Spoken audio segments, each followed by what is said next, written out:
Ottilie Wildermuth, der Einsiedler im Wald. Gelesen von Jasmin Stab. Wo bei uns in Deutschland ein Dorf steht oder eine Stadt, da scheint es uns, die müssen von jeher da gewesen sein. Niemand weiß in der Regel, wer sie gegründet oder gebaut hat. Und in der Tat scheint sich niemand viel darum zu kümmern. In Amerika ist das ganz anders. Ist noch mehr so gewesen vor 50 oder 60 Jahren. Da sind Dörfer und Städte wie aus dem Boden gewachsen. Und nach 10 Jahren konnte man eine Gegend oft gar nicht mehr erkennen. So steht denn auch ein freundliches Dorf, Neubruch genannt, unweit eines großen Waldes. Da lebten noch Leute, die sich erinnern konnten, wie ein deutscher Bauer das erste Stück Wald gerodet, sich ein Blockhaus gezimmert und ein Stückchen Land umgegraben hatte. Der Boden hatte sich fruchtbar gezeigt. Es waren andere Ansiedler dazugekommen, Werkleute aus Deutschland, die bessere Häuser aus Holz und Steinen gebaut hatten. Und nun stand da ein freundliches kleines Dorf mit etwa 40 Häusern. Vor manchen waren Blumengärtchen, worin sie Rosen, Tulpen und Lilien pflanzten, wie sie drüben in der Heimat geblüht hatten. Die Männer bestellten das Feld, die Frauen ihr Haus. Ein lustiges Kindervolk spielte umher. Und es war nichts mehr davon zu sehen, dass vor nur 70 Jahren hier nur Wald und Wildnis gewesen war. Eine Kirche hatten die Einwohner von Neubruch noch nicht. Sie mussten fast 2 Meilen weit gehen, um in eine zu kommen. Aber eine Schule hatten sie und einen verständigen Schulmeister, der schon weit in der Welt herumgekommen war. Das Schulhaus, wohin Knaben und Mädchen wanderten, stand frei ganz am Ende des Dorfes und hatte schöne lustige Spielplätze ringsum, die den Knaben vielleicht ebenso lieb waren als Herrn Bauers Schulstube, obgleich sie ihn gern hatten. Da trieben sie sich in den Pausen in allerlei wilden Spielen umher, oft laut genug nach Knabenart. Die Mädchen sammelten sich besonders auf einem kleinen Hügel hinter dem Schulhaus und unterhielten sich mit stilleren Spielen. Die Buben kümmerten sich nicht viel darum. Nur wenn die Mädchen anfingen zu rufen, »Der alte Poppel kocht!« dann sprangen auch die Buben herbei und stellten sich auf die Zehen oder stiegen auf erhöhte Steine. Alle sahen hinüber nach dem nahen Wald. Wenn sie dann dort eine dünne Rauchsäule aufsteigen sahen, so schrien alle, »Der alte Poppel kocht! Der alte Poppel kocht!« Der alte Poppel war ein Mann, den niemand im Dorf kannte.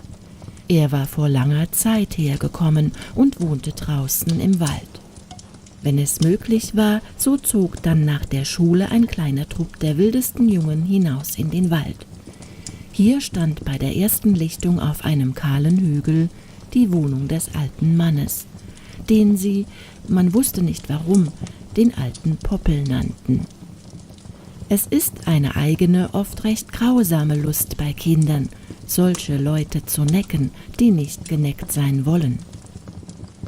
Seit nun die Kinder von Neubruch gemerkt hatten, dass der alte Poppel die Kinder nicht leiden konnte, seitdem war es gerade ihre Lust, ihn zu reizen.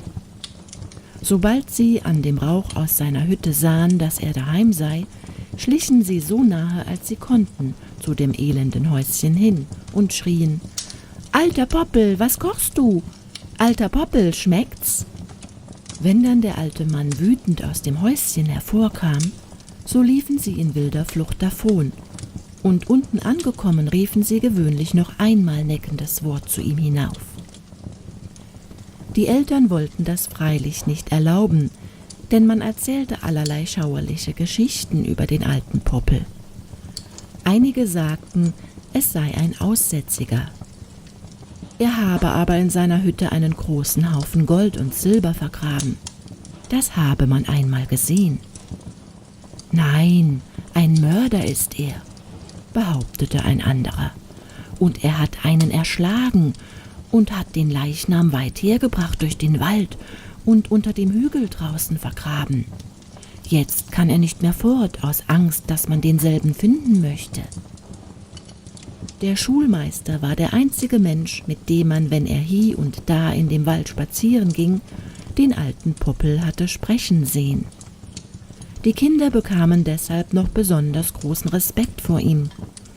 Auch die älteren Leute wollten alle vom Schulmeister wissen, wer denn der geheimnisvolle alte Mann sei und woher er komme. Das konnte ihnen aber auch der alte Schulmeister nicht sagen.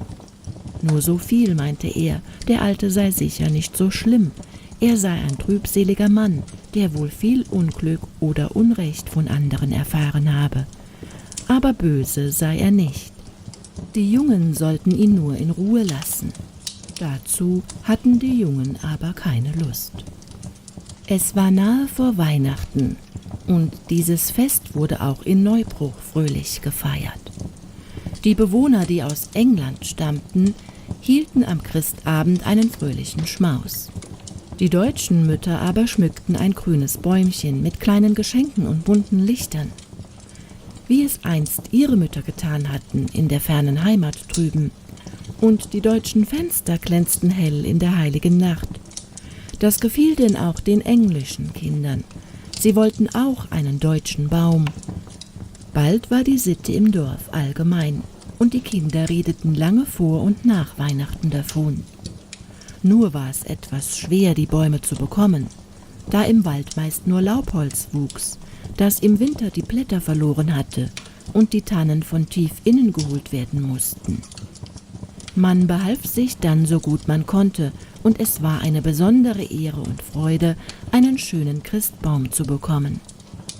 In einem kleinen Häuschen am Ende des Dorfes wohnte eine stille Frau, Frau Hall genannt, die mit wenig Leuten Umgang hatte.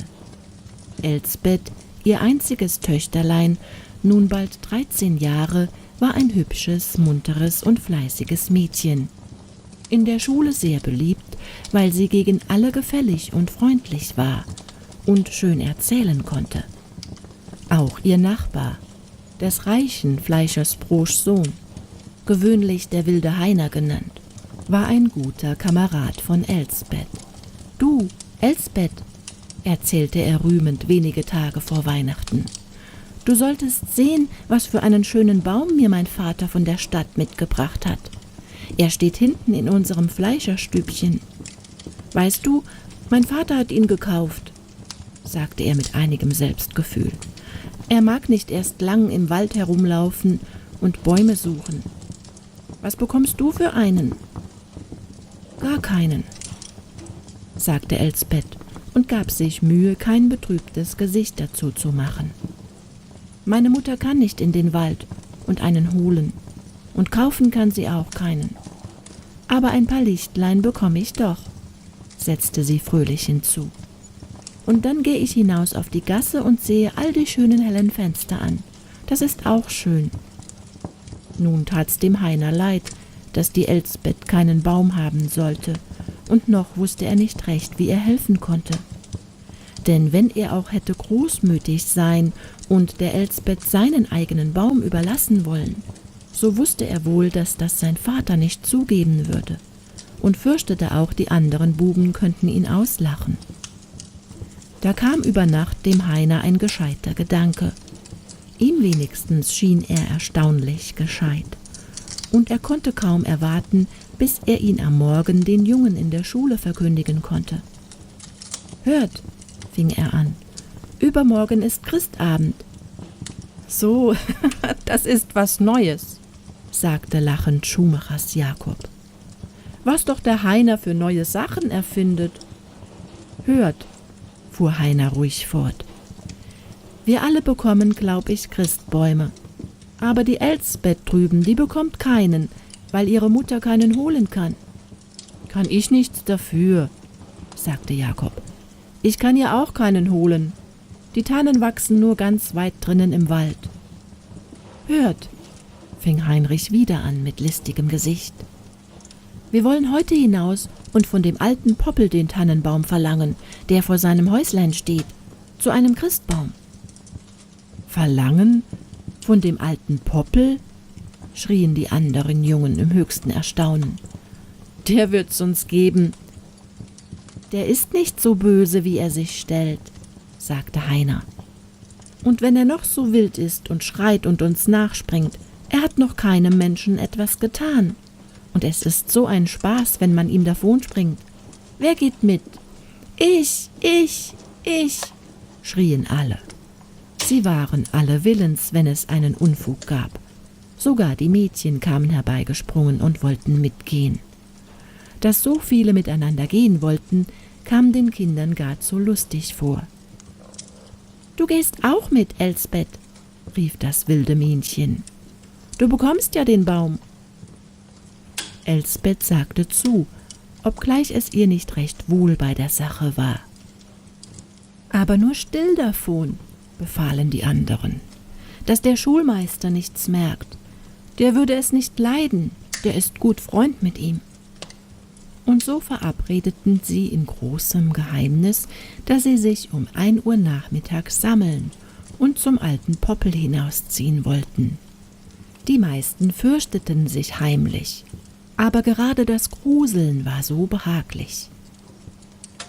»Ja, aber hört«, sagte Elsbeth bedenklich, »er wird schrecklich bös werden.« »Ach was, er tut uns doch nichts, und springen können wir alle besser als er. Und etwas Böses ist's ja nicht, wenn wir das Bäumchen wollen von dem alten Mann, der es nicht braucht.« So zogen sie denn lustig vorwärts. Lustig sah's nicht aus draußen im Wald, wo in einem engen Tälchen sich ein öder Hügel erhob, auf dem die elende Hütte des alten Poppel stand. Kein Mensch konnte denken, dass da jemals Festtag sein werde und dass bald die fröhlichen Weihnachtsglocken vom Dorf hinüberklingen würden in diesen trübseligen Aufenthalt. Der grüne Tannenbaum vor der Hütte war noch das Einzige, was da nicht ganz ungut und freudlos aussah. Aber auch der war krumm gewachsen und streckte seinen einen Ast aus wie einen drohenden Arm. Der alte Poppel selbst, mit seinen struppigen grauen Haaren, wie er in abgeschlissenen Kleidern aus seiner lotterigen Hütte hervorkam, der war noch der trübseligste Anblick von allen.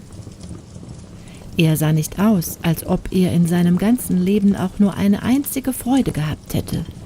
Und wenn Kinder nicht so ein mutwilliges, oft grausames Volk wären, sie hätten eher Mitleid haben müssen mit dem freudlosen alten Mann, als Lust, ihn zu necken. Mitleid aber regte sich gar nicht in der Brust des wilden Heiner, als er an der Spitze seiner kleinen Truppe den engen Weg heraufkam, gegen den Hügel, auf dem der gefürchtete Poppel hauste. Die 6 Deputierten, welche die Bitte hervorbringen sollten, waren schon erwählt. Elsbeth war darunter. Sie ging etwas zaghaft vorwärts und fragte leise: »Was wollen wir denn sagen?« »Ich weiß schon«, rief Heiner keck. Er erschrak aber doch, als auf einmal der Alte vor ihm stand und ihn ärgerlich anschrie. »Was habt ihr da zu tun, ihr Jungen?« »Wenn Sie's nicht übel nehmen, alter Herr Poppel«, begann der Heiner ernsthaft. »Wir möchten gern den Baum da vor Ihrer Tür haben.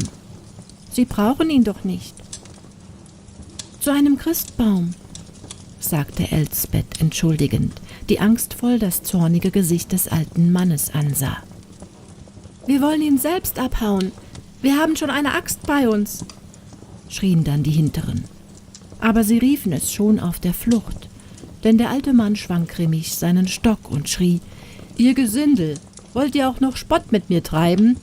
Ich will euch lehren, meinen Baum abhauen.« Und hinunter den Berg sprang das kleine wilde Heer, und ihnen nach mit zornigem Geschrei der wilde alte Mann. Sie fürchteten sich doch vor ihm und rannten so schnell sie konnten. Die Letzten im Zug fingen schon an zu weinen, bis eins den Kopf drehte und triumphierend schrie: »Oh, er ist hingefallen!« Auch Elsbeth hörte den Schrei und sah sich um. »Oh, hört«, rief sie, »der alte Mann liegt so elend auf dem Boden. Vielleicht hat er den Fuß gebrochen. Wir müssen ihm helfen.« »Helfen?«, riefen die Buben. »Nein, Nicht wir. Der schlug uns tot, wenn wir zu ihm hingingen. Lasst ihn nur liegen. Er wird bald wieder aufstehen. Er hat ja Zeit dazu. Und alle zogen rasch heimwärts. Nur Elsbeth nicht. Es war ihr doch nicht möglich, fortzulaufen, obgleich sie sich sehr fürchtete vor dem bösen alten Mann, der jetzt gewiss doppelt zornig sein würde. Und nur zaghaft trat sie näher. Ja, da sah es traurig aus, und im Augenblick war der Alte nicht zu fürchten. Der Stock war aus seiner Hand gefallen, der Mann lag da, ohne sich zu regen. Die Stirn hatte er sich an einem Stein blutig geschlagen, und das Blut rieselte über sein bleiches Gesicht in seinen grauen Bart. Es fiel Elsbeth ein, dass man einmal einen Holzbauer, den ein Ast an die Stirn geschlagen, so blutig und leblos vor ihr Häuschen getragen hatte, und dass die Mutter ihn mit kaltem Wasser gewaschen und so wieder zum Leben gebracht hatte. Sie sprang hinauf zu der Hütte. Nicht ohne heimliche Angst ging sie hinein, um nach Wasser zu sehen. In der Hütte sah es trübselig genug aus. Bei dem einzigen Gemach, das die öde Hütte enthielt, wusste man nicht recht, ob es ein Stall oder eine Küche war oder eine Stube sein sollte. Hinten war der alte Esel angebunden, den man hie und da mit dem Einsiedler sah. Auf einer Seite waren ein paar Steine zu einem rohen Herd aufgeschichtet. Auf der anderen stand eine Art Lager mit einem Laubsack. Wasser sah Elsbeth nicht, aber einen kleinen hölzernen Eimer, mit dem sprang sie hinaus. Sie hatte ein Bächlein rieseln hören, da schöpfte sie von dem eiskalten Wasser und wusch mit ihrem Tüchlein die blutige Stirn des alten Mannes. All ihre Furcht vor ihm war vergangen, vor der Angst, er könnte vielleicht tot sein. Und als er die Augen aufschlug und sich wieder regte, da fühlte sie die lautere Freude. Der Alte aber schien nicht sehr erfreut bei seinem Erwachen. »So, du Kröte«, knurrte er, »wart, wenn ich meinen Stock habe, ich will dich schon fortjagen.« Die kleine Elsbeth aber, die durchaus kein ängstliches Kind war ganz herzhaft geworden und sagte, »Ei, bewahre, ihr tut gewiss einem kleinen Mädchen nichts, das euch auch nichts getan hat. Kommt nun herein, da ist's ja so kalt.« »Ja, kalt ist's«, murmelte der Alte. »Geh du heim und lass den alten Mann sterben.« »Oh nein«, sagte die mutige Elsbeth, »ihr braucht noch nicht zu sterben.« Und sie fing emsig an, dürres Holz in ihre Schürze zu sammeln, denn drinnen hatte sie keines gesehen. »Geh fort und lass mein Holz liegen«, schrie der Alte wieder. »Ja, gleich«, rief Elsbeth gutmütig, »und gehen will ich auch, wenn ich fertig bin.« Und sie sprang mit ihrer Schürze voll Holz in die Hütte, um auf dem alten Herd so schnell wie möglich ein Feuer anzumachen. Der Alte humpelte brummend hintendrein. Elsbeth war kaum 13 Jahre alt, aber die Mutter hatte frühzeitig das Mädchen zu allen Hausgeschäften angehalten. Und da sie eine Freude hatte, im Haus herumzuschaffen und der schwächlichen Mutter gern helfen wollte, so hatte sie gelernt, alles geschickt anzugreifen. Recht eifrig war sie, als sie den alten Topf ohne Henkel, der am Boden lag, mit Wasser füllte und zum Feuer rückte und sich jetzt umwandte nach dem alten Mann. »Aber ihr seht so bleich aus und so schwach. Euch friert's«, sagte sie mitleidig. »Da liegt so ein alter brauner Mantel, in den wickelt euch ein. So schön ist er nicht dazu«, fügte sie mit einem Lachen hinzu und bedeckte ihn mit dem groben Kleidungsstück. Er stieß ihre Hand zurück und sagte ohne Zorn, aber auch ohne Freundlichkeit, »Es friert mich nicht, geh heim.« »Will schon gehen«, sagte Elsbeth gutmütig und fand noch ein Geschirr, das einer zerbrochenen Schüssel gleichsah. Darein schüttete sie etwas von dem gewärmten Wasser. »Jetzt müssen wir nur das garstige Blut wegwaschen. Ist kein Schwamm hier? Nun, dann muss ich meinen Schurzzipfel nehmen.« Der alte Poppel musste wohl recht schwach sein, denn er ließ sich's ganz gutwillig gefallen, dass die Kleine ihm sachte die blutige Stirn und das Gesicht abwusch. Ihre weichen Händchen glitten ganz leicht und kühl wie Schneeflocken über die dürre, runzlige Haut des Alten. Aber das Blut begann wieder zu fließen nach dem Abwaschen. »Wenn ich nur Spinnweben hätte«, sagte Elsbeth. Es fiel ihr ein, dass die Mutter das für das Beste hielt, um Blut zu stillen. Dieser bescheidene Wunsch war auch sehr leicht zu erfüllen in der alten Hütte. Die Spinnweben hingen herum wie Vorhänge. Bald hatte Elsbeth, die sich nicht fürchtete vor den Spinnen, von dem Gewebe heruntergestreift und das Blut aufs Beste gestillt. »So«, sagte sie und legte frische Reife ans Feuer. »Jetzt will ich gehen. Ist's euch jetzt besser? Tut euch der Kopf nicht mehr weh?« »Nein«, knurrte er, »geh heim.« Das tat Elsbeth doch weh, die in der Stille auf ein freundliches Wort von dem alten Mann gehofft hatte. Sie wandte sich traurig, um zu gehen. Wie sie aber an der Tür den Kopf noch einmal umdrehte und der Alte so ganz allein dalag in der trübseligen Hütte, da tat er ihr unbeschreiblich leid. Sie ging noch einmal zu ihm hin und bot ihm die Hand. »Armer Mann«, sagte sie unwillkürlich, »sind denn die Leute so böse gegen euch gewesen?« Er fuhr plötzlich auf, so dass sie erschrocken zurückwich und glaubte, er wolle sie schlagen. Aber er sah sie nur an mit müden, traurigen Augen und fragte nicht so rauh wie vorher. »Warum, Kind?« »Ja nun«, sagte sie etwas verlegen, »weil ihr so böse seid und so zornig. Uns ist doch übermorgen Christtag. Alle Leute, auch die Allerärmsten, freuen sich auf den Christtag und besuchen einander. Ich glaube, ihr seid der einzige Mensch in der ganzen Welt, der gar keinen Christtag hält.« »Christtag?«, sagte der Alte, »weiß nicht mehr, was das ist.« »Oh, das glaube ich nicht«, rief Elsbeth. Sie wurde immer eifriger, und der alte Mann sah immer aufmerksamer und ernster in das bewegte Kindergesicht. »Das weiß ja jedermann, dass da der liebe Heiland auf die Welt gekommen ist. Und der ist so gut gewesen und so freundlich sein ganzes Leben lang. Und alle kranken Leute hat er gesund gemacht und viele Tote wieder lebendig. Und er ist kein einziges Mal böse oder zornig geworden. Auch als böse Leute ihn so arg geplagt und an ein Kreuz genagelt haben.« In Elsbeths Augen waren Tränen getreten. Gerade in diesen Tagen hatte die Mutter des Heilands Geschichte wieder mit ihr gelesen, und es war ihr tief zu Herzen gegangen.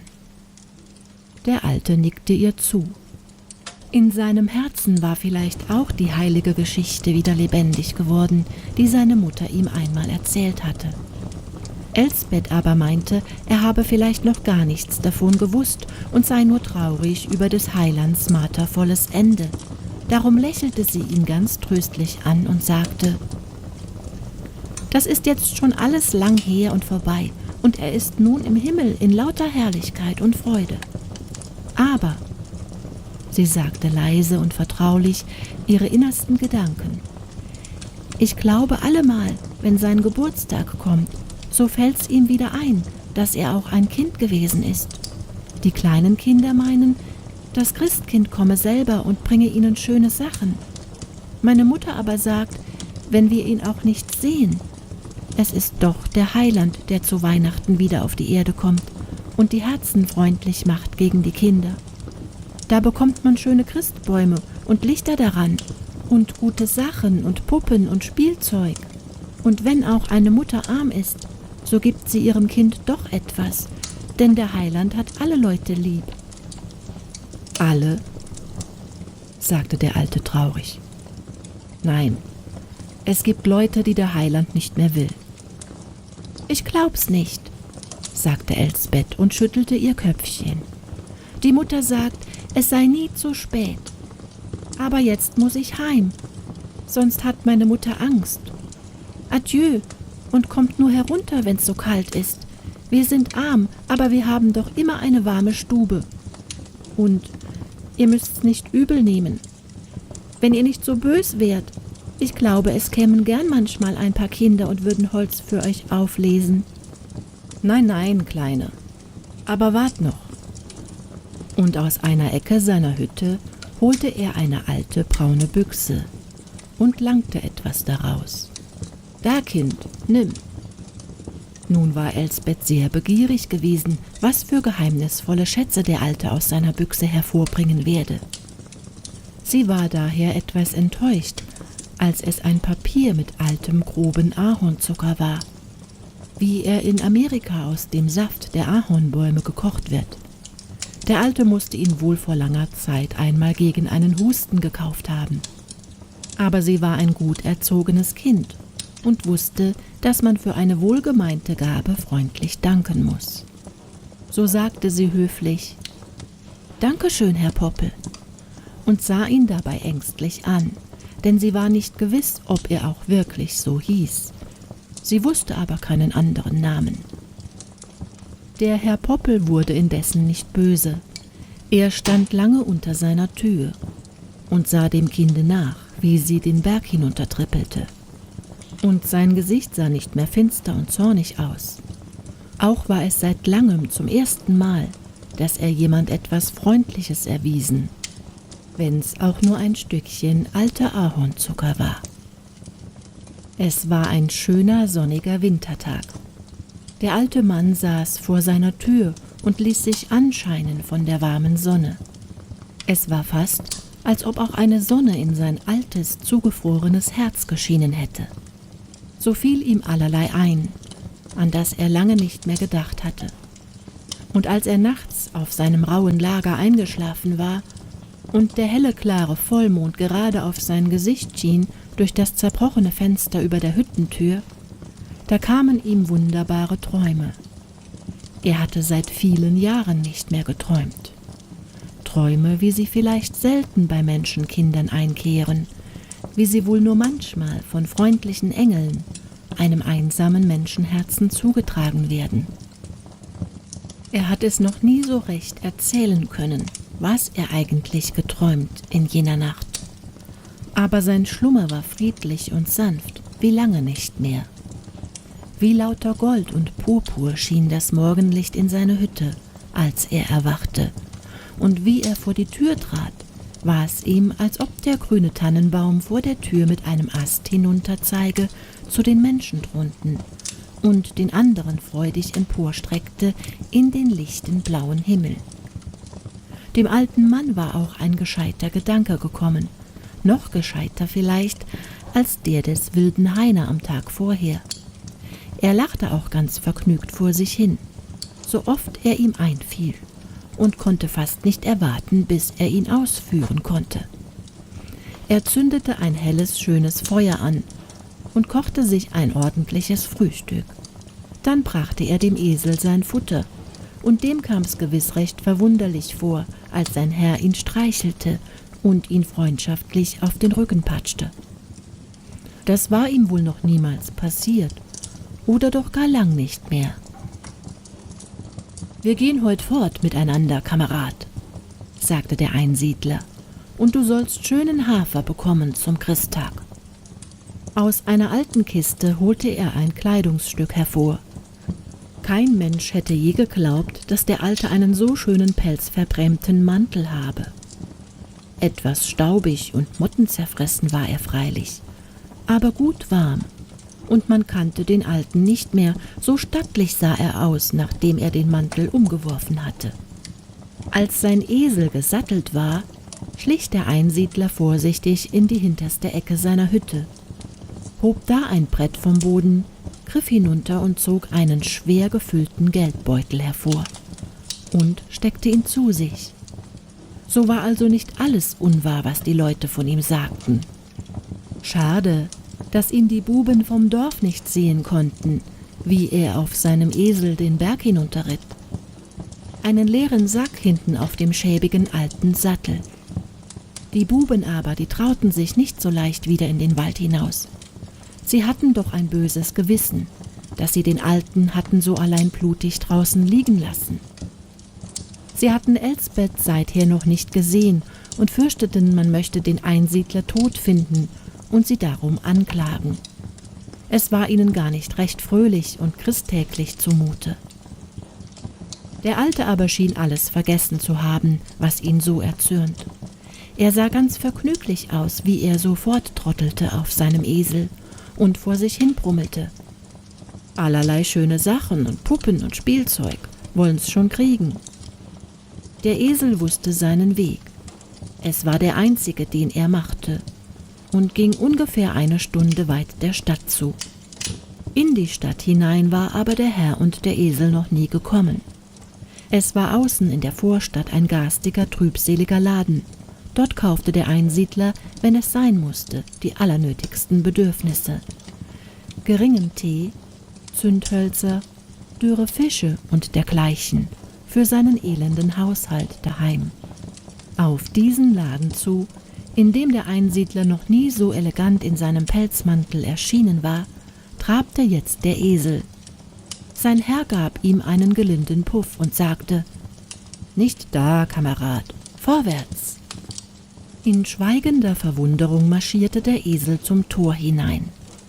Am Tag vor Weihnachten haben die Leute gar viel zu tun. So gaben sie nicht viel Acht auf den seltsamen alten Reiter. Der aber sah nur nach den Schaufenstern der Kaufläden, bis er endlich seinen Esel halten ließ an einem Spielwarenladen, der jetzt zum Weihnachtstag wie ein wahres Kinderparadies ausgeschmückt war. Die Ladendiener waren höchstlich belustigt über die sonderbare Erscheinung. Als aber der rostige alte Mann in dem mottenzerfressenen Pelzmantel einen so dicken Beutel voll Geld herauszog, da sprangen sie alle herbei und beeilten sich, ihn zu bedienen. Die allerschönsten Sachen breiteten sie vor ihm aus.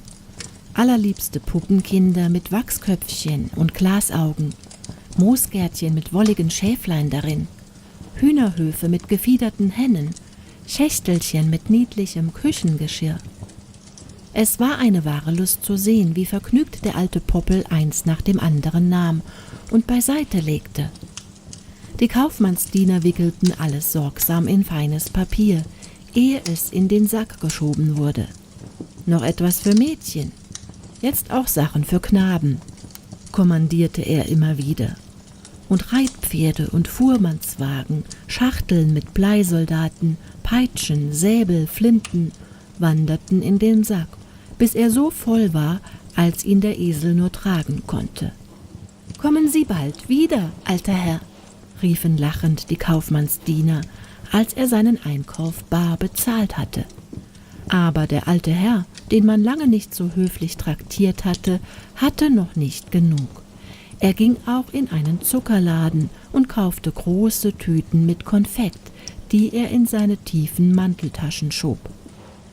In einen Buchladen kehrte er zum Schluss ein, und der Buchhändler sah ihn verwundert an, als er Bilder und ABC-Bücher verlangte, die vor vielen langen Jahren Mode gewesen waren bei Kindern. Endlich aber waren der Herr und der Esel genug beladen. Der Letztere wurde noch mit dem schönsten goldenen Hafer bewirtet, dass es ihm gewiss ganz christtäglich zumute ward, und wurde ihm noch ein Säcklein davon aufgeladen, als sie vergnügt heimwärts zogen. Es gibt ein Märchen von einem Posthorn, in dem an einem sehr kalten Tag alle schönen Melodien eingefroren sind, die der Postknecht hineingeblasen.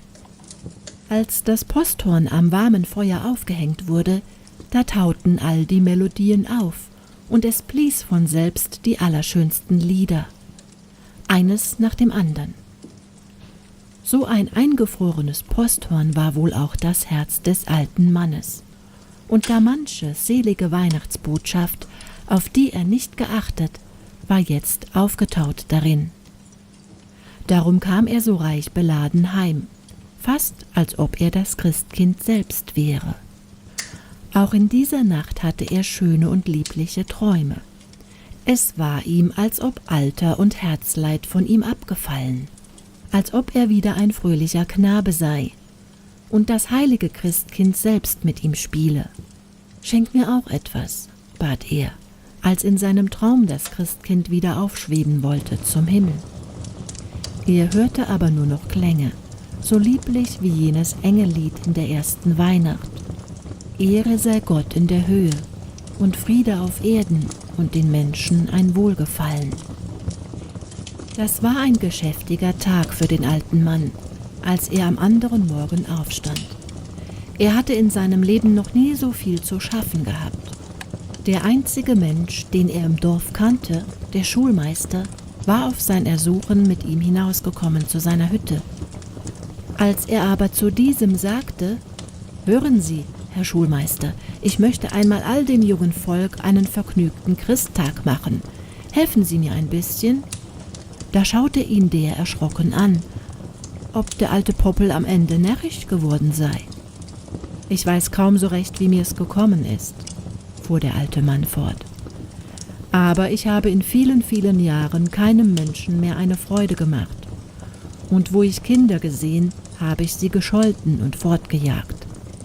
Jetzt möchte ich einmal allen miteinander einen fröhlichen Christtag machen, dass sie nicht mehr davonlaufen vor mir.« »Ja, aber wie? Warum? Und haben Sie denn einen Schatz gefunden?« fragte der verblüffte Schulmeister, als er auf der Seite in buntem Gemisch all die Herrlichkeiten sah, die der Esel aus der Stadt hergetragen hatte. »Nein«, sagte der Einsiedler traurig, »ich bin nicht so arm, wie es nach meinem elenden Leben aussieht. Aber ich bin ein unglücklicher, einsamer alter Mann, den nichts auf der Welt mehr freut. So habe ich mit meinem Geld mir selbst und anderen nichts Gutes mehr getan in langer Zeit.« »Es ist nicht immer so gewesen, Herr Schulmeister. Ich habe weit, weit von hier, nicht sehr weit von New York, eine nette Farm gehabt. Und als ich mein schönes, braves Weib verloren, da habe ich mein einziges Kind über die Maßen lieb gehabt. Was ich dem Mädchen an den Augen abgesehen habe, das habe ich ihr getan. Etwas eigenwillig ist meine Ellen geworden, aber ein schönes Mädchen, meines Herzens Stolz und Freude.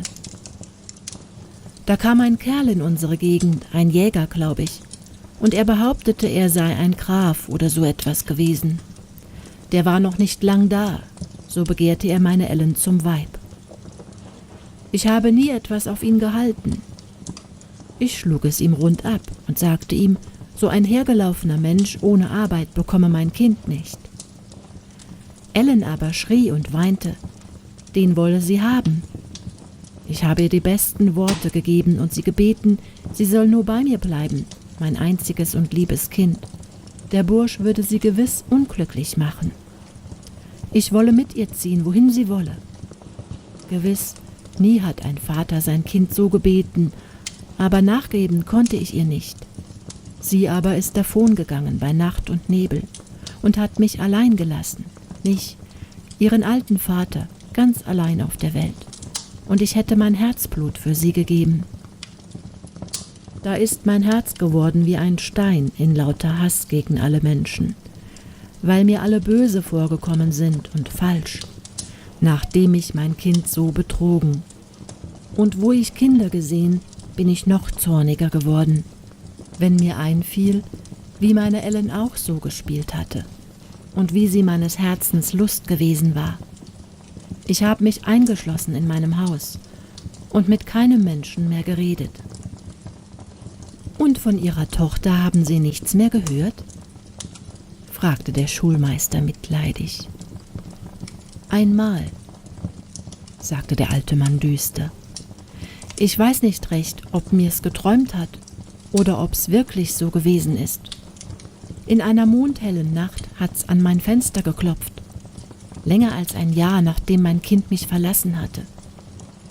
Wie ich aufstand, da war draußen im hellen Mondlicht ein bleiches Weib mit einem Kind auf dem Arm und rief kläglich: »Vater, lass mich rein!« Da überkam mich der Zorn und ich rief: »So, jetzt willst du kommen? Und ich hab dich gebeten wie einen Stein. Du sollst mich nicht verlassen, und du bist von mir gegangen. Jetzt lieg, wo du dich gebettet hast.« Und ich schlug das Fenster zu und legte mich auf mein Lager. Aber schlafen konnte ich nicht mehr. Ich bin noch einmal aufgestanden und hab mich draußen umgesehen. War aber niemand da, keine Spur. Hab auch am anderen Tag wieder die Nachbarn angeredet und gefragt, ob niemand ein Weib mit einem Kind gesehen habe. Sie haben aber nichts gewusst, so dacht ich, es habe mir geträumt. Von der Stunde an habe ich gar keine Ruhe mehr gehabt, bin fortgezogen, weit, weit, bis hierher. Menschen wollte ich gar nicht mehr sehen. So bin ich in die verlassene Hütte hier draußen gezogen und habe gelebt wie ein Bettler. Mein Geld habe ich aufgehoben. Manchmal dachte ich doch, es habe mir vielleicht nicht geträumt in jener Nacht und mein Kind könnte noch einmal kommen. Dann hätte ich ihr die Tür doch aufgemacht. Meinen Sie wohl, dass es ein Traum gewesen, Herr Schulmeister? Das weiß ich nicht, sagte dieser. Und Ihre Tochter hat eine große Sünde begangen. Aber, wenn Sie mir's nicht übel nehmen, Sie haben auch Schuld gehabt. Ein Kind, dem man allen Willen tut, muss eigenwillig werden. Und als die Tochter wiederkehrte, so hätten Sie wohl gemeinsam mit ihr beten sollen. Herr, vergib uns unsere Schuld. Ich hab's auch schon gedacht, sagte der Alte traurig. Und seit das kleine Mädchen da vom Dorf bei mir gewesen ist, noch viel mehr. Es hat mir die ganze Nacht im Sinn gelegen und deshalb möchte ich nun einmal die Kinder alle erfreuen, weil ich ja nie mehr ein Kind oder einen Enkel haben werde, dem ich Freude machen kann. Nun, das wollen wir leicht zusammen fertigbringen, sagte der Schulmeister vergnügt, der ein herzensguter Mann war und oft betrübt, dass er selbst nicht mehr zu verschenken hatte. Es waren Schulferien, dem morgigen Christtag zu Ehren, und doch stand vor dem Schulhaus ein dichter Haufen Kinder, große und kleine, so viele nur gehen konnten, als ob sie alle ein sehnsüchtiges Verlangen hätten, doch zur Schule zu gehen.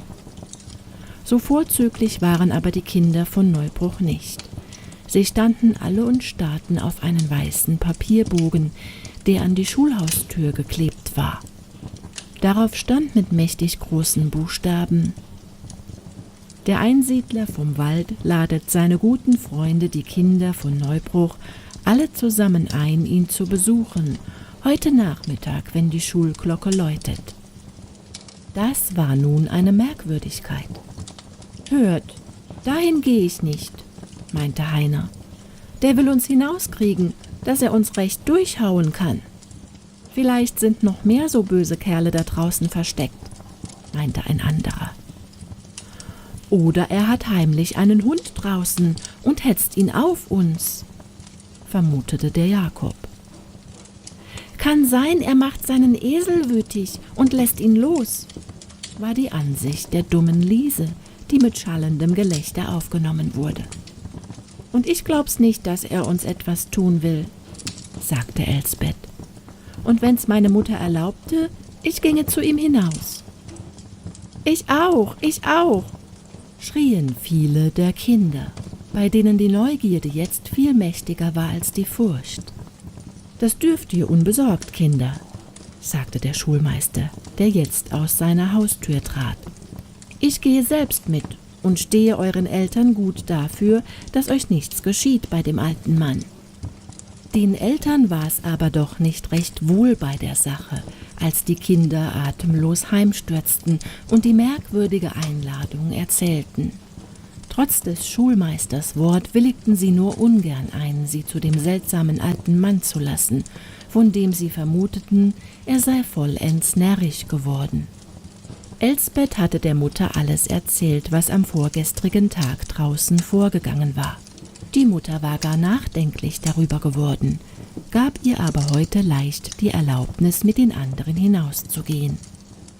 Der Tag war prächtig hell und die Sonne schien klar, fast als ob's Ostern wäre und nicht Weihnachten, als zeitig am Nachmittag die wohlbekannte Schulglocke tönte, auf welche die Kinder, alle sauber und warm gekleidet, mit ungeduldigem Verlangen gewartet hatten. Von allen Seiten brach die kleine Schar hervor und zog dem Walde zu. Haufenweise oder einzeln, einige manierlich Hand in Hand, der Schulmeister voran. Am Eingang des Tales brachte er sie ordentlich in Reih und Glied. Mit einigem Herzklopfen zogen sie den Hügel hinan. Da stand der alte Poppel wieder, in den seltsamen mit Pelz verbrämten Mantel gehüllt, vor seiner Tür unter dem Tannenbaum, den das unartige Volk von ihm verlangt hatte. Das war ein Tannenbaum, so hatte noch keins einen gesehen. Lichter waren nicht daran. Aber im Sonnenlicht glänzten und funkelten all die schönen tags vorher aus der Stadt herbeigeholten Sachen, die daran hingen wie der allerherrlichste Regenbogen. Ganz erstarrt standen zuerst die Kinder. Heiner aber, der wusste, was der Brauch war, warf seine Mütze in die Höhe und schrie: »Vivat hoch, der alte Poppel!« und »Vivat hoch, der alte Poppel!« riefen laut und leise alle groben und feinen Stimmen der jungen Schar zusammen. Ein paar Mädchen fügten höflich noch hinzu: »Der alte Poppel!« Das hörte er aber nicht. »Jetzt, Herr Schulmeister«, sagte er, »Sie wissen's besser, was Sie alle brauchen können. Wollen Sie so gut sein und jedem etwas geben von dem Baum, im Namen des alten Poppel?« Ganz still waren nun die Kinder, als sie den wundervollen Baum anschauten. Denselben Baum, der seither so trübselig vor der düsteren Hütte gestanden und seinen Ast hinausgestreckt hatte wie einen drohenden Arm. »Alle in Ordnung, in 2 Reihen«, kommandierte der Schulmeister. »Buben links und Mädchen rechts. Heinrich Prosch vor und du, Elsbeth. Ihr seid die Größten. Ihr könnt mir helfen. Da hinten sind ein paar Körbe, die habe ich diesen Morgen herausgeschickt. Messer habe ich da. So, jetzt wird abgeleert.« Das war nun eine Lust, wie alle die Herrlichkeiten nach und nach abgeschnitten und wie sie verteilt wurden. So reich und schön war die Bescherung. Jedes bekam so viel mehr und Schöneres, als es sich nur geträumt, dass man nicht eine Stimme von Neid oder Unzufriedenheit hörte. Es war den Kindern wie ein glückseliger Traum. Der alte Mann saß auf der Schwelle seiner Hütte. Hinter ihm war sein getreuer Esel angebunden, der heute wieder in goldenem Hafer schwelgte. Der Alte sah das Glück der Kinder. Er hörte den Jubel, und sein Herz wurde warm und sein Auge feucht von Tränen, wie er sie lange nicht mehr geweint. Nicht mehr, seit seine kleine Ellen zu seinen Füßen gespielt und ihm mit Freuden schöne Blümchen oder Steinchen zugetragen hatte, die sie gefunden. In lautem Jubel über all ihre schönen Gaben und in eifriger Begierde, sie den Eltern zu zeigen, wäre das kleine Volk beinahe ohne weiteres den Berg hinabgerannt. Elsbeth aber war hingegangen zu dem Alten, hatte ihm freundlich die Hand gegeben und gesagt: »Ich danke recht vielmal.« Nun fiel es ihnen auch ein, eins nach dem anderen kam her und dankte herzlich. Und »Vivat hoch der Einsiedler vom Hügel«, erschallte in allen Tonarten, als sie den Berg hinuntersprangen. Überall wurde mit großer Bewunderung und Dankbarkeit von dem alten Poppel gesprochen. Der saß droben vor seiner Hütte. Der Schulmeister und Elsbeth waren noch bei ihm. Sie hatten ihn nicht sogleich allein lassen wollen. »So, Kind«, sagte endlich der Schulmeister, »jetzt müssen wir auch gehen. Deine Mutter kommt in Angst, wenn du nicht bald heimkommst.« »Oh, ihr müsst nicht allein bleiben«, bat Elsbeth freundlich den alten Mann. »Es wird ja so kalt da oben.« »Ich bin nicht mehr so allein wie vorher«, sagte der Alte freundlich. »Aber ihr solltet doch mitkommen«, bat Elsbeth wieder. »Jetzt haben euch ja gewiss alle Leute gern.« »Alle Leute?«, sagte der Alte traurig und schüttelte den Kopf. »Oh, freilich«, versicherte das Kind, und indem sie nachdenklich in sein düsteres Gesicht blickte, fragte sie: »Habt ihr nicht auch einmal Kinder gehabt?« »Oh ja«, rief der alte Mann schmerzvoll. »Ich habe ein Kind gehabt, oh, und ich weiß nicht, wo sie gestorben ist, in Kälte und Elend. Oh, hätte ich ihr nur meine Tür aufgemacht.« Erschrocken und ängstlich über diesen Jammerruf drängte sich Elsbeth an den Schulmeister. Sieh, Elsbeth, rief der eben, da kommt deine Mutter herauf. Die hat wohl Angst gehabt um dich. Ich hätte dich früher heimführen sollen. Wo bleibt denn meine Elsbeth so lang? Die anderen sind ja daheim, fragte im Heraufsteigen die Mutter. Ihr Kind sprang ihr vergnügt entgegen. Die blasse Frau aber blieb verwundert stehen, als sie den alten Mann unter der Tür in seinem Pelzmantel sah.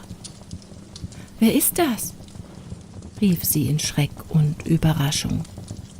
»Oh, der alte Poppelmutter, weißt du, der uns sonst so nachgesprungen ist. Aber er ist so brav jetzt. Da, sieh!« Die Mutter aber sah nicht auf Elsbeths zierliches Nähkästchen und das schöne Seidentüchlein, das sie bekommen hatte. Sie und der alte Mann starrten einander an wie verzaubert, bis beide fast in einem Augenblick ausriefen: »Bist du's denn, o Vater?« »Ellen, Ellen, Kind, kannst du's sein?« Und sie lachten und weinten und blickten einander an, und Ellen fragte: »O Vater, kannst du mir verzeihen?« Und der Vater rief: »O Kind, bist du's doch gewesen? Und ich hab dich von meiner Tür gejagt.« Keiner von ihnen achtete mehr auf das verwunderte Kind oder den Schulmeister, bis dieser seine Hände faltete und sagte: »Des Herrn Rat ist wunderbar und führet es alles herrlich hinaus.« Jetzt ließ sich der alte Mann, der nicht Poppel hieß, sondern Robert Hall, willig bewegen, mit hinunterzugehen zum Dorf. So dürftig die Hütte von Elsbeths Mutter war, so war sie doch noch herrlich und behaglich gegen das trübselige Loch im Wald da draußen. Die kleine Elsbeth, der es noch wie ein Traum war, dass der alte Poppel ihr Großvater sein sollte, machte ein gutes, warmes Feuer an und rückte das Teekesselchen dazu. Ein Weihnachtsgeschenk hatte die Mutter nicht für sie, aber ein kleines Christbäumchen hatte sie doch noch aufgetrieben. Das zündete sie an, nun es dunkel geworden war. Bei seinem Licht ruhte der Alte, seine Tochter neben ihm, auf einem Schemel, und so erzählten sie sich all das Herzleid, das sie erlitten, seit sie getrennt waren. »O Vater, es ist kein Glück in einem Bund, den der Eltern Segen nicht geweiht hat«, gestand weinend die reuige Frau. »Du hast recht gehabt. Es ist kein guter Mann gewesen, der mich verleitet hat, meinem Vater ungehorsam zu werden. Ich habe schwere Tage bei ihm gehabt. 2 Jahre, nachdem ich von dir gegangen, hat er mich und mein kleines Kind verlassen und ist davongegangen, weit fort, nach Kalifornien oder wohin. Ich habe nie wieder von ihm gehört.« »O Ellen, und du bist's gewesen in jener Nacht?« »Ich wollte mich aufmachen und zu meinem Vater gehen und sagen: Vater, ich habe gesündigt im Himmel und vor dir. Als du mich von dir getrieben, da habe ich das erkannt als Gottes Gericht, und gern hätte ich sterben mögen. Aber mein Kind sah mich an mit so hellen Äuglein und streckte seine Händchen nach mir aus. Da bin ich umhergewandert im Elend, bis ich an einen Hof gekommen bin, wo sie mich als Magd aufgenommen und gestattet, dass ich mein Kind bei mir behalten durfte. Ich dachte, ich wolle an meinem Kind gut machen, was ich verschuldet, an meinem Vater, und wolle sie erziehen in der Furcht Gottes und im Gehorsam. Und Gott sei Dank, meine Elsbeth ist ein braves, gehorsames Kind geworden. Ich habe oft noch nach meinem Vater gefragt, aber dein Haus und Hof war verkauft und niemand hat mehr von dir gewusst. Als ich so viel verdient hatte, dass ich für mich habe leben können, bin ich mit Elsbeth hierher gezogen. Es hat mich immer so verlangt, noch einmal eine eigene Heimat zu haben mit meinem Kind.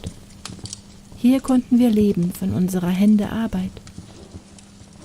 Aber ich habe nicht mehr geglaubt, dass der liebe Gott noch so barmherzig sein und mich wieder zu meinem Vater führen würde. Und so lange sind wir so nahe beisammen gewesen und haben es nicht gewusst.« Und auch der Vater erzählte von der langen und trüben, einsamen Zeit, die er gehabt. Dann saßen sie still beisammen, das Kind zwischen sich, und alles war Friede und Versöhnung. Der Schulmeister war leise fortgegangen.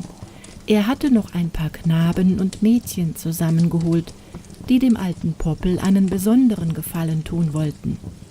Das Christbäumchen war drinnen längst abgebrannt. Nur das volle, klare Mondlicht strömte in das niedrige Stübchen, als draußen von hellen Kinderstimmen der Weihnachtsgesang ertönte. Ehre sei Gott in der Höhe und Friede auf Erden und den Menschen ein Wohlgefallen.